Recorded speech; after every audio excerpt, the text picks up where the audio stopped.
Here's a true piece of Goldfield history.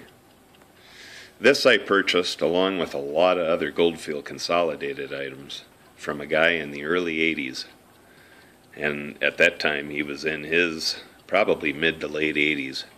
But he worked for Goldfield Consolidated Mines Company in Goldfield. And in the late 20s, George Wingfield sold the Nixon and Wingfield Building, the Goldfield Consolidated Mines Building, to the Deep Mines Company. And what Wingfield did is he built an office in the mining district made of steel beams, steel lath, and plaster.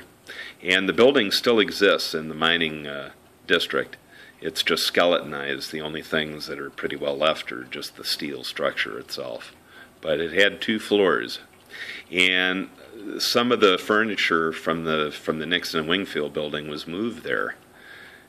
And some of the furniture and office supplies and maps and paperwork were moved to Reno, where Wingfield lived, and put into storage. But anyway, this clock was found on the third floor of the Nixon and Wingfield building in Wingfield's private apartment.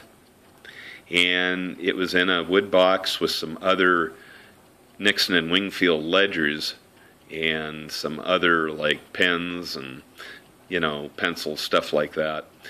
So anyway, this clock is made of one piece of glass, and the clock itself, the movement, is suspended in the center.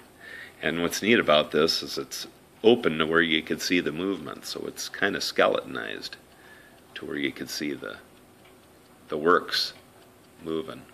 This clock is probably dated around 1895 to about 1910, and it's in fabulous shape.